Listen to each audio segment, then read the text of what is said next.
Quer estudar o assunto migrações com uma aula completinha de migrações em países desenvolvidos?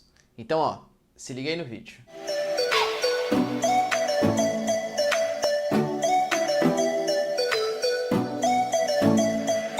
Fala galera, beleza? Então tá, ó.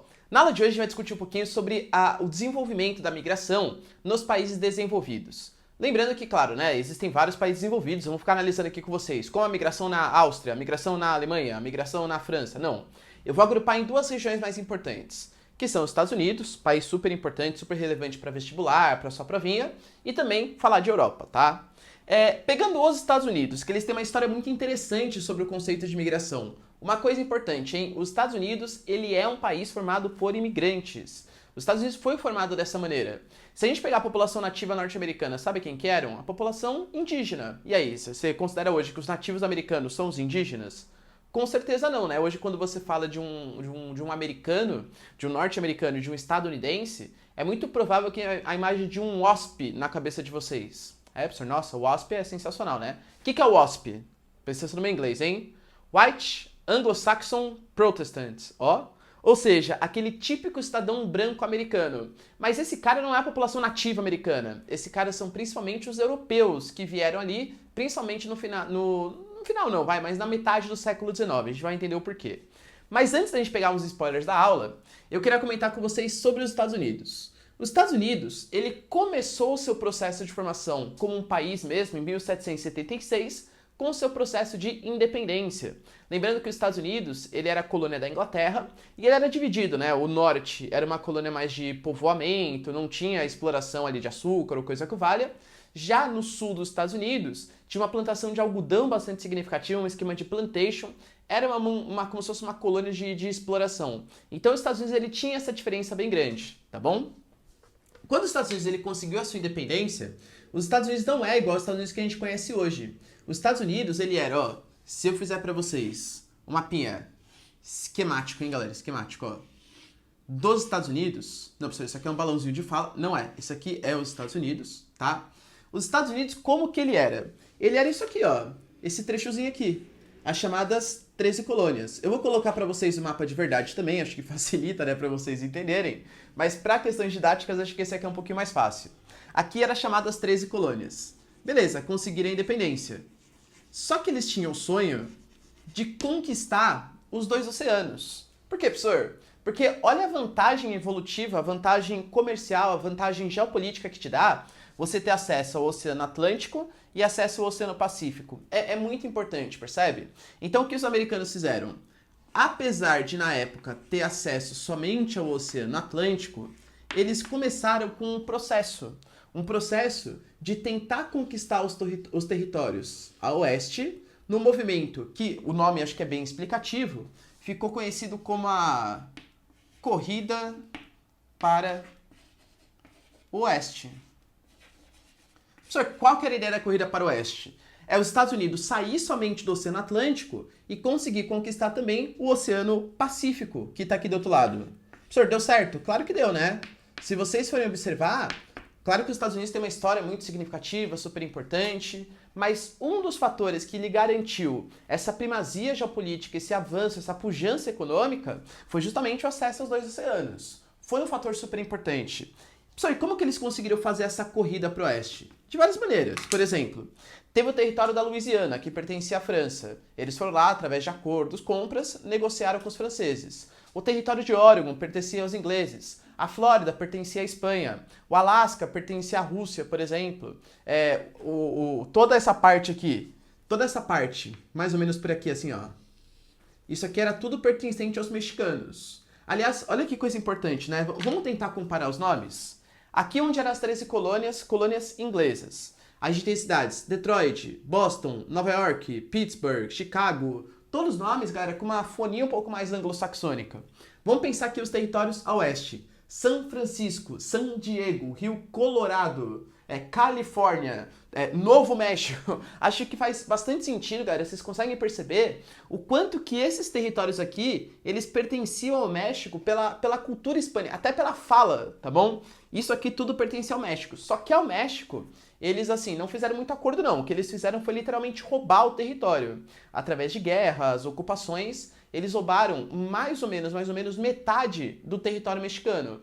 Ou seja, o México deveria ser 2 vezes o que ele é hoje, se não fosse pelos norte-americanos. Ah, professor, beleza. O fato é, eles conseguiram ocupar o território como um todo. Beleza, concordo. E daí? E daí que eles ficaram com um probleminha, né? Por quê? Porque imagina, qual que era a ideia que eles tinham? A ideia que foi consumida pelos americanos. Que existia o homem branco bom, e ele precisava avançar em direção para o oeste. Eles estavam destinados para fazer isso. Só que existiam pessoas ali no meio do caminho. Quem que eram essas pessoas? Uns carinhas que... Meu, que isso é pra nada, né? Um carinha chamado de indígenas. E aí, o que a gente faz com esses caras? Já sei. Na verdade, o homem branco bom, ele foi o cara responsável por levar civilidade para essas regiões. E o índio doidão, o índio maluco, contra-ataca sem ter nenhum tipo de coisa na cabeça. Então o que o homem branco e bom faz? Ele contra-ataca os índios. Os índios atacam, o homem bom contra-ataca. Se vocês observarem filme de faroeste, é mais ou menos sempre essa ideia. Existe lá o galanzão, que tá com a arma na cintura, chapéu de cowboy, cara de mal, e aí vem os índios que vêm atacar a comunidade sem nenhum motivo. E aí homem branco bom, ele vai lá e ataca os índios, como se fosse uma resposta ao ataque que o índio tinha feito, mas não porque o branco tinha se sentido mal, não porque o branco tem feito alguma coisa, porque ele queria expandir o seu território, não, porque o indígena estava ameaçando a civilização.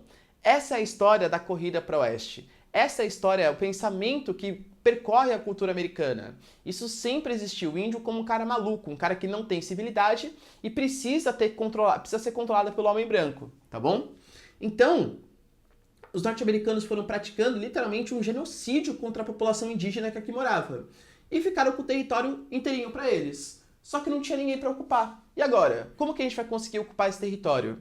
É por isso que no século XIX, uma das políticas mais importantes de Estado dos Estados Unidos. No século XIX, os norte-americanos, percebendo que eles tinham um território gigantesco, acesso ao Pacífico e acesso ao Atlântico, eles perceberam que faltava agora o quê? Ocupar, não tem ninguém, matei todo mundo que morava aí. Por isso que eles fizeram uma política de Estado chamada de Homestead Act. O que seria essa política de Estado chamada de Homestead Act? Seria a política de Estado de atração de imigrantes. Só que a atração de imigrantes europeus. Europeus que, claro, né, nessa época os norte-americanos queriam morando no seu território. Então vieram franceses, alemães, a Alemanha nem existia ainda, né? Mas a galera que morava na Prússia, a galera do Reino Unido, todos eles vieram ocupar o território norte-americano e formaram a civilização que a gente conhece hoje. Ou seja, os americanos que aqui vivem não são americanos nativos, descendentes de americanos, assim, né? Grande parte pelo menos. Eles são europeus, descendentes de europeus. E europeus que vieram a partir de uma política de Estado americana para conseguir ocupar e controlar esse território. Beleza? Antes da gente continuar, ó, só dá um print, que é super importante essa tela aqui. Então, como vocês puderam perceber, os Estados Unidos foi formado a partir da atração de imigrantes europeus. Conquistou o território a partir da corrida para o oeste. Aliás, movimento que, se vocês observarem, se assemelha muito ao futebol americano, né? Se você observar no futebol americano, fazer um campinho aqui esquemático para vocês, que é o principal esporte dos Estados Unidos. A gente tem um campinho, um time de cada lado, aí você tem um time que chuta a bola pro outro lado, né, como se fosse um ataque que tá fazendo, e outro time tem que ir conquistando o território, conquistando as jardas do outro. O futebol americano, ele é uma recontagem do processo de corrida para o oeste. E não por acaso é o esporte mais popular dos Estados Unidos, tá? Olha que interessante, né? O fator histórico, social e esportivo que existe aí, com toda certeza. E aí o que acontece? Eles começaram a atrair os europeus para ocupar o território. Só que a gente não pode esquecer, os europeus, se estivessem bem ali na Europa, dificilmente o número tão massivo de trabalhadores ia para os Estados Unidos. Claro, se você está bem no seu país de origem, a não ser que apareça uma oportunidade sensacional, que não era o caso dos Estados Unidos, era um território ainda não muito ocupado, não tinha tanto acesso à informação para saber como que era lá os Estados Unidos, o europeu não ia querer sair do seu local de origem. Mas alguns probleminhas estavam acontecendo na Europa, que a gente vai ver logo menos, né, quando eu falar do continente europeu. Mas já adiantando, a segunda revolução industrial gerou um baita desemprego, algumas guerras estavam começando a acontecer, a unificação da Alemanha, a unificação da Itália, aquele momento de paz armada, ia acontecer uma guerra, a gente só não sabia quando, graças ao imperialismo europeu. Então existiam várias situações que estavam incentivando os europeus a sair do seu território, já que existia um país muito próximo, entre aspas, né, mas com clima parecido, com condições parecidas que estava atraindo, beleza, os europeus foram para lá. Essa é a ideia, tá bom? Então, ó, do século XIX até 1929, os Estados Unidos foi um país de atração de imigrantes europeus. Professor, por que essa data, 1929, tão precisa assim, né? Essa data vocês vão ouvir bastante falar aqui no canal. Essa data é conhecida como a crise de 29, o crack da Bolsa de Valores, a queda da Bolsa de Nova York. Não vou entrar nos motivos pelo qual a gente vai fazer um vídeo exclusivamente para falar sobre isso, tá? O motivo da queda da Bolsa de Valores, mas fato causou uma baita crise econômica. Não só nos Estados Unidos, como também na Europa, mas nos Estados Unidos muito, com toda certeza. Para vocês terem uma noção, a década de 30 é conhecida como a década triste, a década perdida da história dos Estados Unidos. Tamanha foi a crise da crise de 29, do crack da crise de 29. Até a própria música, o blues, que é como se fosse uma espécie de jazz mais triste, ele vem contar a história dos Estados Unidos durante a década de 30. Uma sociedade triste, deprimida, que não sabe muito bem o que acontecia, muito desemprego, percebe? E isso, claro, vai refletir na política de atração de imigrantes. O que os americanos na época vão pensar? Meu, não tem emprego nem para mim. Como que a gente vai conseguir continuar atraindo imigrantes europeus para trabalhar aqui no meu território? Não existe isso. Então, de 1929 até 1945, que é quando estoura a Segunda Guerra Mundial, aliás, quando finaliza, né, a Segunda Guerra Mundial, a gente pode falar que vai ter uma política de fim das migrações. Ou seja, os Estados Unidos ele vai ter uma queda drástica na sua política de atração, justamente porque não existia mais o interesse. Meu, pra que eu vou atrair gente se eu não dou emprego nem pra galera que mora aqui, percebe? Então, esses dois momentos aqui, o fim, entre aspas, né? Fim nunca tem efetivamente, mas o fim das migrações. Só pra vocês, só um parênteses aqui na aula, né? Olha que ponto interessante. A crise de 29, ela destruiu a economia americana, com toda certeza. Sabe o que fez a economia norte-americana voltar a se recuperar? A Segunda Guerra Mundial. Porque na Segunda Guerra Mundial eles voltaram a ser a indústria do mundo, eles voltaram a produzir para sustentar a guerra com a França, não eles com a França, né, mas a guerra na França, o Reino Unido, eles sustentaram basicamente a Europa na Segunda Guerra Mundial. E aí eles voltam até aquela importância econômica que eles tinham antes da crise de 29. Norte-americano, ó, adora uma guerra, tá? Parênteses aqui, fechou parênteses. Aí, acaba 1945, acaba a Segunda Guerra Mundial, começa um período chamado de período da Guerra Fria. Isso vai fazer com que, primeiro, a Europa estava em reconstrução do seu território. Então os europeus, eles estavam até conseguindo ter bastante emprego por lá. Claro que muito mais nos países desenvolvidos, porque eles estavam investindo mais, né, em reconstrução de seu aparato, na reconstrução de infraestrutura e tal. Os Estados Unidos, ele volta até aquela importância econômica que ele tinha. E aí ele começa a atrair o interesse de alguns países que ali viviam próximos a ele. Principalmente os países hispânicos. Professor, quem são os hispânicos? De maneira geral, galera, vamos colocar aqui, ó. Os hispânicos são todos os latino-americanos. Ah, professor, são os mexicanos, não é? Claro, os mexicanos são hispânicos. Mas sabe quem mais é hispânico também? Você. Brasileiros. Não, professor, eu vou pra Disney. E na Disney eu sou muito bem tratado, claro, porque você é um brasileiro com dinheiro. Então você está indo lá não como um brasileiro efetivamente, você está indo como um turista que vai gastar dinheiro no parque. Aliás, gastar bastante dinheiro, porque o próprio turismo que existe nos Estados Unidos é um turismo muito associado ao consumo, vamos comprar coisa, é tudo muito barato, paga um pouco os impostos, se bem que o dólar que hoje está não dá muito, né? Mas enfim, é um turismo muito baseado no consumo. Então beleza, você é bem aceito. Agora imagina você ir como brasileiro, que é o segundo grupo de hispânicos que mais tenta entrar de maneira ilegal nos Estados Unidos, lá pro território deles. Você acha que fala, ah não, é verdade, ó, seu primo veio aqui, ele gastou muito dinheiro na Disney, então você vai ser bem aceito. Nunca, tá? Não existe isso. Aliás, eles fazem política de extradição, tanto de brasileiros, como principalmente, claro, né, de mexicanos, que são sim o principal grupo. Mas todos os latino-americanos, seja da América do Sul, seja da América Central, da América do Norte, né, que é o caso do México, todos eles são considerados hispânicos pelos Estados Unidos. E eles começaram a entrar de maneira muito significativa após a década de 50. A diferença vai ser muito grande. E toda vez que a gente tem uma diferença muito grande no território, é claro que isso incentiva o processo de imigração. Então os mexicanos começam a ver um desenvolvimento muito significativo nos Estados Unidos, vão tentar uma vida melhor naquele território, tá bom? Uma coisa que até facilitou é a questão da instalação, da construção de indústrias chamadas de maquiladoras. Professor, o que é isso? Se eu desenhar para vocês aqui, ó, lá vai nosso desenho, né? O México aqui, ó, esquemático, e aqui os Estados Unidos, esquemático. Bem na área de fronteira entre... Isso aqui é o México, isso aqui é os Estados Unidos, tá? Bem na área de fronteira entre México e Estados Unidos, vai ter aqui, ó, na área mexicana, uma série de indústrias. Indústrias americanas chamadas de maquiladoras, indústrias montadoras. O que essas indústrias fazem?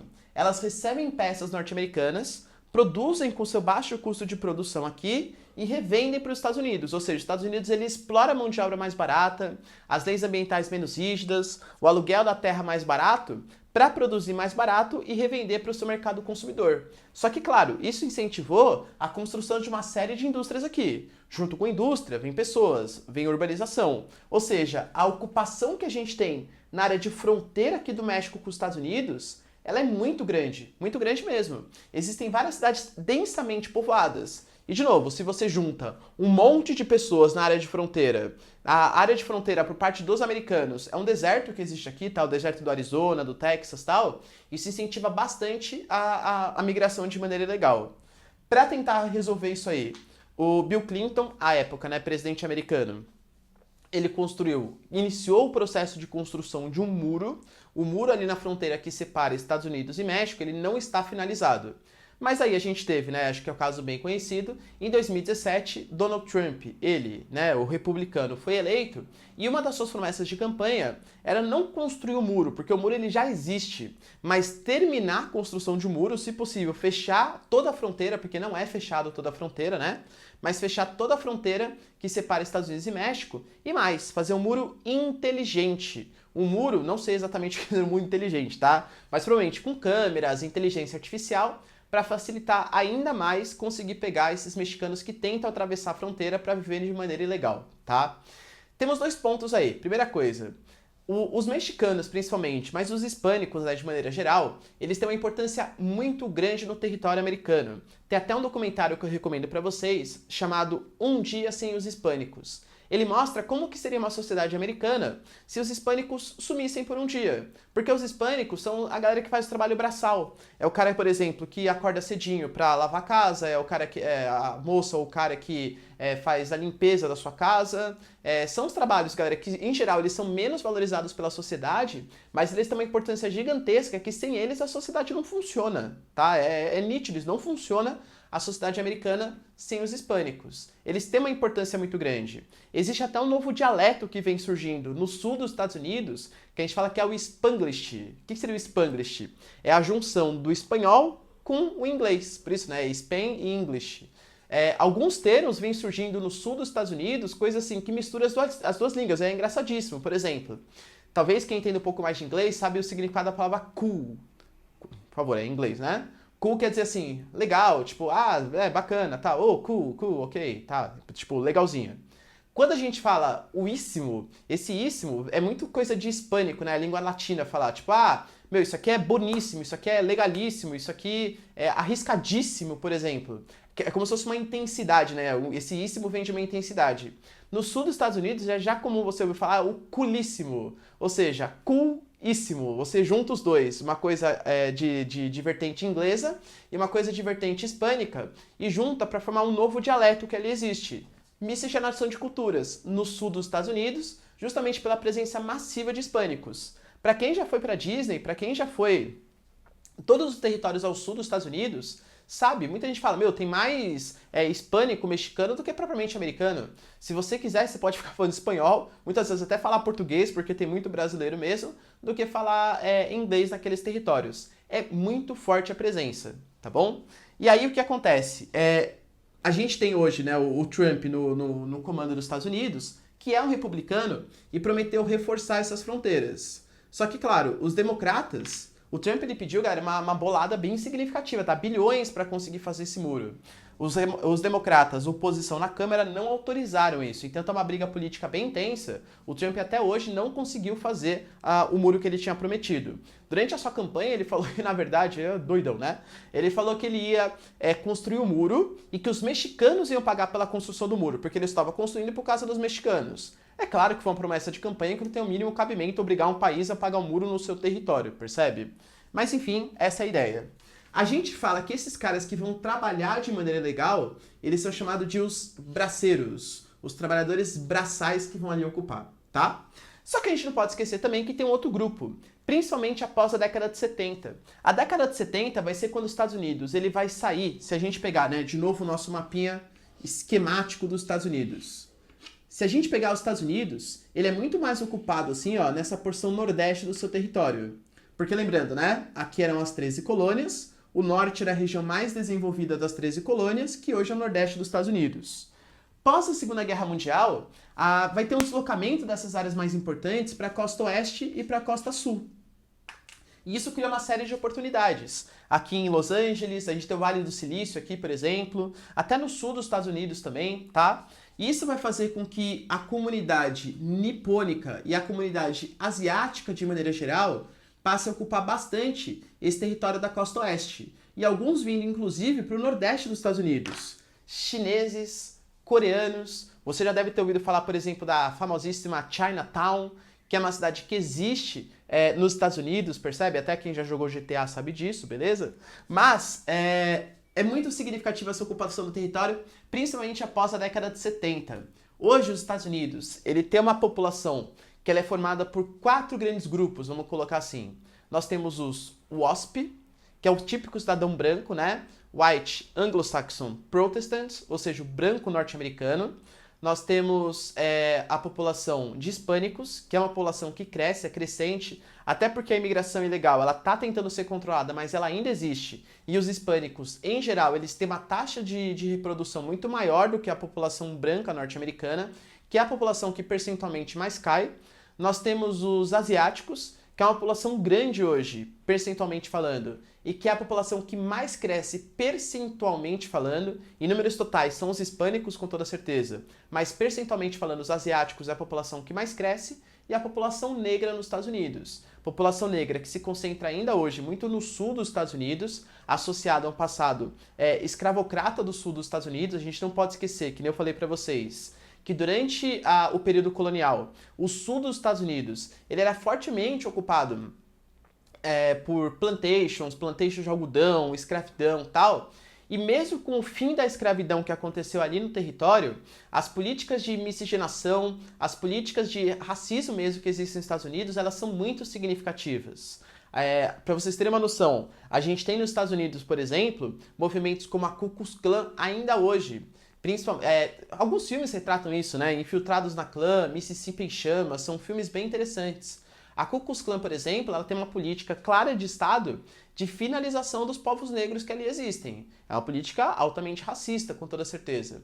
A gente tem, por exemplo, movimentos negros que surgiram no período para tentar livrar a influência desse mal que é o racismo nos Estados Unidos, mas que é um país muito racista ainda hoje, tá? A gente tinha, por exemplo, esportes para brancos, esportes para negros. A gente tinha lugares de ônibus para brancos, lugares de ônibus para negros. A gente teve movimentos para tentar se livrar dessa influência, como o movimento dos Pantera Negra, né, o Malcolm X, por exemplo, o Martin Luther King, com seu discurso famosíssimo, que eu recomendo muito que vocês assistam, chamado I Have a Dream, né, Eu Tenho um Sonho, em que ele fala do sonho de acabar com esse racismo nos Estados Unidos, e talvez uma das mais importantes, que foi a Rosa Parks. A Rosa Parks, por exemplo, que ela era uma mulher negra que sentou num espaço de ônibus que deveria ser destinado para os brancos, e os brancos ficaram, meu Deus, inconformadíssimos, como que tem uma negra sentada aqui e tal? E eles fizeram um movimento para expulsá-la, se resistiu a sair do ônibus, e isso começou a levantar todo um debate do quão, sei lá, anacrônico estava aquele negócio. Qual o sentido de você não deixar um negro ou uma negra sentar no lugar do ônibus só porque você acha que é destinado para um branco? Isso levantou a briga pelos direitos humanos, né, pelos direitos sociais, e os Estados Unidos, ele acabou com esse apartheid social. Não é um apartheid de fato, até que o apartheid é bem da África do Sul e tal, mas um apartheid social que existia nos Estados Unidos. Isso solucionou a questão? Claro que não. Mas assim, pelo menos hoje, a briga pelo movimento ela é muito mais significativa. Os Estados Unidos ainda tem essas mazelas muito grandes no seu território. Herdado, claro, do sul dos Estados Unidos principalmente, alguns estados extremamente preconceituosos, conservadores, a exemplo do Texas, tá? Muito, associado a essa combatividade ao movimento negro. Tudo bem, galera? Deu para entender? Belezinha? Então, ó, dá um print aqui na tela, que a gente vai falar um pouquinho de Europa aqui agora. Falando um pouquinho agora do continente europeu, a Europa ela tem uma história assim muito parecida, tá? Todos os países como um todo, em relação principalmente à migração, claro, tá?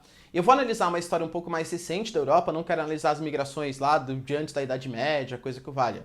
Porque aqui é uma aula de geografia, é mais importante saber a influência que as migrações têm na sociedade atual. Então eu vou pegar principalmente a Europa após o século XIX. A Europa do século XIX, com toda certeza, ó, sem sombra de dúvida, era um continente emigratório. Professor, como assim um continente emigratório? As pessoas não estavam muito felizes em viver na Europa não, viu? As pessoas queriam sair do continente europeu. E de novo, né? Não adianta a gente saber isso, a gente tem que saber também quais são as motivações. Por que eles estavam querendo sair do continente europeu? Eu diria para vocês que algumas são as motivações. Por exemplo, vou colocar aqui, ó, os motivos disso. Se a pessoa está querendo sair, é porque algo não está bom ali. Beleza. Existia um período conhecido como a Paz Armada. Professor, o que seria isso, essa paz armada? A Europa, durante todo o século XIX, estava passando pelo processo de Segunda Revolução Industrial. Nisso, os países europeus começaram um processo conhecido como imperialismo europeu, que acabou culminando na partilha da África e da Ásia de acordo com os interesses europeus. Só que, claro, alguns países pegaram melhores terras, outros países, a exemplo de Alemanha e Itália, pegaram as piores terras. E aí começa um período de animosidade ali. Era claro que a Europa não estava bem, que existiam rivalidades assim que tinham que ser combatidas, iam ser combatidas já há algum tempo, tá? Alguma maneira ia ser combatido. A gente só não sabia exatamente quando isso ia acontecer. É um período conhecido como a paz armada, porque todos os países europeus eles estavam se armando para uma guerra que vinha acontecer. Quando ela vai acontecer, não sabemos. Mas era uma situação de extrema animosidade, conflituosa, bélica. Então, alguns europeus, se antecipando a um possível processo que ia acontecer, já resolveram sair e ir para um lugar que, pelo menos, né, achava que existia uma paz um pouquinho maior. Outra coisa, além dessa paz armada, a gente pode considerar a chamada Segunda Revolução Industrial. Ah, professor, por quê a Segunda Revolução Industrial? A Segunda Revolução Industrial foi uma revolução da eletricidade, do petróleo sendo utilizado, produção de plástico, indústria automobilística. E isso fez com que a mecanização fosse muito mais intensa, tá? Substituindo muitos trabalhadores. As condições de vida estavam péssimas. O desemprego estrutural, no qual não é aquele que você perde o emprego, você perde a profissão graças à modernização da sociedade, estava aumentando demais. E aquele cara que estava acostumado somente a fazer as suas plantações? Como que ele ia se virar nessa sociedade? Desempregado, o cara não tinha condição de viver ali. Então o cara vai tentar a melhor condição de vida em outro país, principalmente nas Américas. A grande parte foi para os Estados Unidos, mas alguns vieram para a Argentina, para o Brasil. É bem possível que você que esteja me assistindo, brasileiro, tem algum tipo de descendência italiana, alemã, enfim, qualquer país europeu aí, tá bom? A Segunda Revolução Industrial. E a gente pode colocar, claro que não data do século XIX, mas vamos colocar, vai, do século XIX até 1945, que é a Segunda Guerra Mundial, a gente pode colocar também a Primeira e a Segunda Guerra Mundial. A Primeira e a Segunda Guerra Mundial foram guerras que aconteceram no continente europeu, tá? Imagina. Então o continente europeu estava sendo completamente destruído. Seja, por exemplo, a França, seja a Alemanha, seja o Reino Unido, que foi o que mais saiu ileso, mas muito atingido também, percebe? E aí a população que não queria, né, sofrer com a Primeira e com a Segunda Guerra Mundial foi buscar paz em outros territórios. É bem possível que o seu avô, a sua avó, o seu bisavô, bisavó, descendente de europeu, tenha vindo nesse período. Ou um pouquinho antes, né, que a Primeira e a Segunda Guerra Mundial é de 1914 a 1945 e a Segunda Revolução Industrial um pouquinho antes. A gente pode colocar também a unificação. Professor, como assim unificação? Lembra que eu falei para vocês que Itália e Alemanha ficaram com as piores terras? É verdade, professor, mas não faz muito sentido, né? A Prússia, antiga Alemanha, ela não foi a principal potência da segunda revolução industrial no continente europeu? Sim. Por que ela pegou as piores terras? Foi exatamente a pergunta que ela se fez. Mas a resposta tá: Alemanha e Itália, enquanto os europeus estavam partilhando a África e a Ásia, eles estavam muito mais preocupados com movimentos internos do seu território. Eles estavam se unificando, tanto a Itália como a Alemanha, em processos, claro, bastante belicosos, bastante conflituosos também, tá? Então, a unificação da Alemanha e a unificação da Itália foram dois processos históricos também que fizeram com que esse pessoal saísse de lá, tá? Porque assim, claro, foi importante para formar um país como um todo, tal, mas foi bastante belicoso. E isso fez com que essa população viesse principalmente em direção ao continente americano. Vamos para a América. De preferência para a América do Norte, mas alguns vieram até para a América do Sul, inclusive para o Brasilzão, é nóis, tá bom? Ou seja, isso foi a Europa no século XIX até 1945, um continente que expulsava as pessoas por esses inúmeros fatores. Mas a coisa vai mudar após a Segunda Guerra Mundial. Antes de a gente ver isso, só tira um print aqui, ó. Já após a Segunda Guerra Mundial, a Europa ela vai passar, digamos assim, eu conseguir separar historicamente com vocês em 4 fases da migração europeia. A gente vai ter um momento de 1950 até 60, 60, 70, após 1990, ou seja, predomina até hoje, tá um pouquinho, e hoje, efetivamente, um outro tipo de migração. Vamos lá, começando pelos processos históricos, tá? Primeira coisa, a Europa, após a Segunda Guerra Mundial, 1945, quando acaba a Segunda Guerra Mundial, é um continente destruído pela guerra, não tenho dúvida disso, tá? E aí eles começam a se recuperar. Professor, como que eles vão se recuperar? Os Estados Unidos, eles vão fazer um plano econômico chamado de o Plano Marshall. Professor, qual que é a ideia do Plano Marshall? Simples. Os europeus falam assim, aliás, os norte-americanos, ou europeus, eu vi que vocês estão meio destruídos aí, né, com a Segunda Guerra, tal, fica com essa coisa de nazismo, fascismo, tal, dá uns problemas, né, vocês perceberam, e vocês precisam se reconstruir. País, assim, que tem uma riqueza gigantesca, né, como França, a própria Alemanha, a Alemanha Ocidental, principalmente, que era capitalista, o Reino Unido, países estão destruídos. Os norte-americanos falam assim, ô europeu, deixa comigo, ó, eu, através do Plano Marshall, te dou uma grana, eu financio a sua reconstrução, desde que, com esse dinheiro que você está recebendo do Plano Marshall, você não pode investir em nada que tenha relação com o exército, eles não investem em exército, nem nada bélico, nem nada com esse dinheiro, e tudo que vocês forem usar para reconstruir o território de vocês, vocês têm que importar de fábricas americanas, comprar de produtos americanos. Vamos ver se faz sentido. Para os europeus, eram empréstimos a juros baixos, beleza, sem grandes problemas, e um dinheiro fácil para conseguir se reconstruir. Os europeus foram lá e aceitaram para reconstruir o território, beleza. Para os americanos, o que significava? Significava os americanos financiando a sua indústria local. Vocês pararam para pensar nisso? Como assim, professor?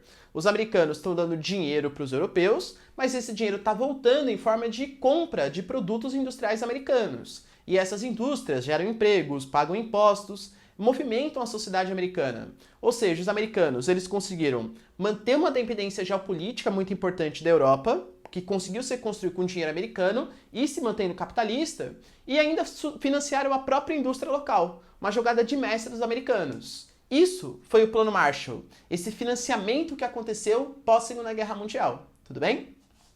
Beleza, professor, e daí? E daí que de 1950 a 60 foi o período que os países estavam gastando essa grana para conseguir se recuperar. Só que quando eu falo de Europa para vocês, vocês não têm que imaginar que a Europa é um continente homogêneo. Aliás, a Europa ela é muito diferente entre si, ela tem uma desigualdade muito grande. Vou pegar só a Europa Ocidental, tá? Que é a Europa que eu estou discutindo aqui nesse momento, porque a Europa Oriental, nesse momento, estava sob a égide lá do socialismo, né, da União Soviética e tal. O que era a Europa nesse momento? A gente tem países chamados de países do norte, que eu estou excluindo aqui da nossa discussão, tal como Suécia, Noruega, Dinamarca, Finlândia, todo o norte ali, né, Escandinávia e tal. Mas pegando a Europa um pouco mais continental para baixo, a gente vai ter a Europa temperada e a Europa mediterrânea. Quem que seria a Europa mediterrânea? A gente pode pegar a Itália, mas a Itália, o sul da Itália, Portugal, Espanha, o sul da França, Todos esses países do sul do continente europeu, principalmente Portugal e Espanha, são países muito mais atrasados economicamente do que a Europa temperada, até hoje, tá? Nesse período muito mais, mas até hoje. Se você pegar, por exemplo, não tem a mínima comparação econômica falando de seguridade econômica entre Portugal e Alemanha. A Alemanha é liderança da quarta revolução industrial, é liderança da química fina, tem uma série de indústrias de ponta, de alta tecnologia. Portugal, o que que tem? Ah, professor, tem lá o Cristiano Ronaldo e tal. Percebe? Não tem muita coisa assim de tecnologia, de produção econômica significativa em Portugal. O que que Portugal e Espanha vendem? Vinho, azeitona e turismo. É pouca coisa, percebe? Então são países muito mais atrasados economicamente do que a Europa temperada. Quando eu falo para vocês de países temperados, eu estou falando de Bélgica, Holanda, Alemanha, a França. A Itália talvez seja a melhor síntese. A Itália é um país em que o norte é extremamente rico. Você pega cidades como até mesmo Milão, Verona, por exemplo, enquanto o sul da Itália, você pega países como Nápoles, a Sicília, a Sardenha, aquelas duas ilhas, galera, são países muito mais atrasados. Quando você imagina o sul da Itália, é aquela Itália mais... Sabe quando você vê naquele tipo de filme, aquele italiano, que é um pouco mais carrancudo, assim, aquele cara mais cascão, assim, casca grossa, no sentido de ser meio mal educado, esse preconceito que a gente faz na nossa cabeça, isso é o italiano do sul da Europa. O italiano do norte, ele é um italiano que se assemelha muito mais a um alemão, a um francês. A Itália é um país muito dividido. As principais indústrias italianas, a Fiat, por exemplo, né, a Ferrari, por exemplo, elas ficam no norte do continente, tá? Na região do Vale do Pó, por causa do Vale do Rio Pó que existe ali. É uma região muito mais rica economicamente. E isso se reflete para a Europa como um todo. Ou seja, na década de 50 e década de 60, os países temperados, eles vão receber muito mais o financiamento do Plano Marshall do que, obviamente, os países mediterrâneos. Então, eles vão gerar muito mais emprego para reconstruir todo o seu território. Portugueses, espanhóis, italianos do sul, eles começam a migrar em direção aos países temperados. Bélgica, Holanda, França, Reino Unido, Alemanha Ocidental, né, claro, para tentar reconstruir um país. Então, movimento massivo de imigração do sul em direção ao centro do continente. Na década de 60 e década de 70, o que vai acontecer? É o momento da independência. Como assim, professor? Lembra o que causou a Primeira e a Segunda Guerra Mundial? De verdade, o imperialismo europeu. Eles partilharam a África e a Ásia de acordo com seus próprios interesses e aumentaram animosidades internas do próprio continente europeu. Passou a Primeira Guerra Mundial, passou a crise de 29, passou a Segunda Guerra Mundial. Não existia mais dinheiro e nem interesse dos países europeus manterem as suas colônias no continente africano e no continente asiático. Talvez um dos maiores casos, por exemplo, seja a Revolução Pacífica do Gandhi. A Inglaterra dominava a Índia e o Gandhi, que era um líder super importante, né, claro, com toda certeza, promoveu a independência da Índia frente à Inglaterra. Como que ele fez isso? Com uma revolução pacífica. Ou seja, ele simplesmente desrespeitou as ordens do Reino Unido. Nossa, professor, ele deu certo? Assim, não tô desmerecendo, né? Foi super importante e tal. Mas eu duvido que se o Reino Unido ainda quisesse manter a colônia, a Índia, uma revolução pacífica teria dado certo, percebe? E vários outros movimentos de independência, eles começam a acontecer na Ásia e na África, tá? Porque não existia mais o interesse dos países europeus manterem as suas colônias. Só que a independência política acabou. E a independência econômica? A independência social? Cara, isso continua. Aliás, continua até hoje. Vou dar um exemplo para vocês. Existe uma regiãozinha do norte da África, chamada de Maghreb, que pega países como Líbia, Argélia, Marrocos, Tunísia, que são todos países que foram colonizados pela França durante o imperialismo europeu. Quando eles ganharam a independência política foi, mas a dependência social e econômica continua até hoje. Prova disso, vê o número de imigrantes que existem, eu gosto muito de futebol, né? Sempre pego o futebol como comparação, na seleção francesa. Não só do norte da África, do sul também. Praticamente todas as seleções ali, né? A seleção francesa, formada por uma série de descendentes de africanos. Dois dos principais craques é exagero, um sim e outro não, tá? A gente já vai falar sobre isso. Eles foram descendentes de argelinos. O Zinedine Zidane não é francês, ele é argelino. O Karim Benzema, por exemplo, esse que é o exagero, né? Craque eu exagerei um pouco, mas enfim. Ele é argelino, ele não é francês, tá? Tanto que durante os Jogos da Copa do Mundo, apesar de jogar na seleção da França, e uma série de vezes eles se recusavam a cantar o hino da França por dizer que ele é argelino e não francês, percebe? Ou seja, a migração dessas ex-colônias que conseguiram sua independência frente à França, à Inglaterra, à Bélgica, tudo tal, mas a dependência continua. Então eles começam a migrar em direção às suas ex-metrópoles. Claro, uma migração que nem sempre é muito bem aceita, tá? Um ponto super importante para onde eles migram é um pedacinho de terra minúsculo que fica entre a África e a Espanha, entre a África e a Europa, que é o Estreito de Gibraltar. O Estreito de Gibraltar, para vocês terem uma noção, tem duas cidadezinhas chamadas de Ceuta e Melilla, que são duas cidades que são entrepostos espanhóis, que ficam na África justamente para impedir a migração de pessoas. Existe um muro, são duas cidades espanholas que ficam na África, se é um território espanhol, quer dizer que tem todas as leis da União Europeia, que eles construíram um muro para impedir a migração de pessoas para lá. Existem pessoas que tentam atravessar o Estreito de Gibraltar a nado, para vocês terem uma noção, tá? Pelo mar Mediterrâneo, ok? Ou seja, essa dependência continua acontecendo. Pós-1990, a gente vai ter um outro movimento bastante significativo, que é o movimento do leste europeu em direção à Europa Ocidental. Professor, por quê? Pós-década de 90.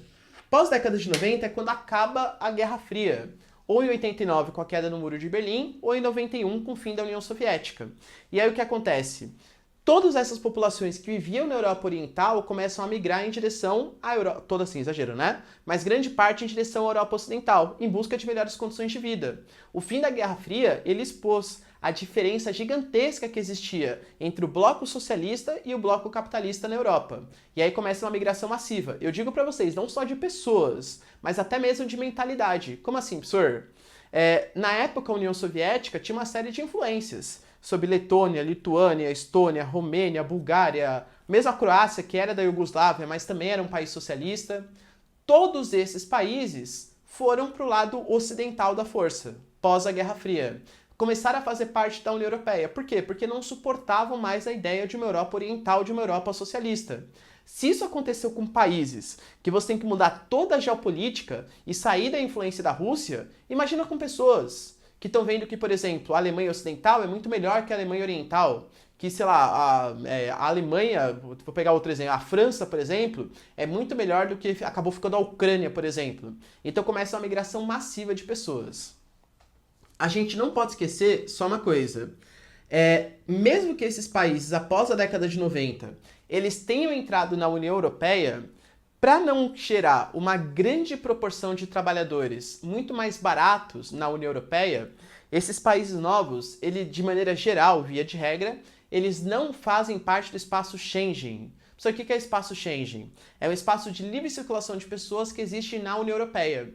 Esses países novos que ingressaram, eles ingressaram economicamente, mas na movimentação de pessoas ainda não existe essa livre circulação. Eles não são signatários do espaço Schengen, justamente porque a Alemanha não quer ter um monte de romeno e búlgaro, engenheiros romenos e búlgaros, barateando o custo da sua mão de obra, tá? A gente tem que saber hoje que a Europa é um continente que está envelhecendo a sua população e eles têm uma resistência muito grande em aceitar migrantes de outros territórios, justamente por falar que vai roubar a sua identidade cultural, vai roubar os empregos e todos os processos que a gente já conhece, tá?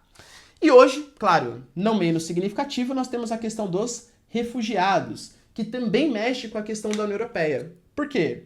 Hoje, os refugiados, eles vêm principalmente de Ásia e de África. E é uma questão super relevante porque a gente pega, por exemplo, alguns países, a exemplo da Alemanha da Angela Merkel, que aceitaram 800 mil refugiados. Qual foi a reação que a população teve? Péssima, horrível. Eles falam assim, Angela Merkel, você é uma fraca. A Alemanha não tem que arcar com essa responsabilidade. Aliás, deixo uma pergunta para vocês, responde aí nos comentários. Vocês acham que a Alemanha tem uma dever de receber esses refugiados? Lembrando que o refugiado não é um migrante qualquer. O refugiado é um cara que está fugindo do seu país de origem porque ele corre risco de vida no país onde ele vive. Convenhamos que uma série desses países africanos, asiáticos, eles estão passando por todas essas complicações, essas guerras, Afeganistão, Iraque, Irã, os países do norte da África, do centro africano também, por conta do imperialismo europeu, que dividiu e colocou etnias rivais no mesmo território para conseguir combater entre eles e facilitar a governança. E aí, eles têm uma responsabilidade histórica sobre isso? Eles têm que receber esses imigrantes? Sim ou não? Deixa nos comentários, quero saber a sua opinião, tá? Mas fato é que a Alemanha achou que tinha sim essa responsabilidade histórica e recebeu 800 mil refugiados. A popularidade foi lá para baixo. Enquanto alguns países, como Hungria, Polônia e Itália, representam hoje a ascensão de uma extrema-direita no continente europeu, que combate fortemente a entrada de tanto migrantes como refugiados de maneira geral, tá? Então a Europa hoje ela está nesse dilema. Até que ponto vale a pena aceitar esses refugiados ou não? Os refugiados hoje, eles têm duas portas de entrada, tinham mais. O Mediterrâneo, e aí pega países como Espanha e Itália, são as principais portas de entrada. A Itália, com o Giuseppe Conte, combateu fortemente a entrada desses refugiados.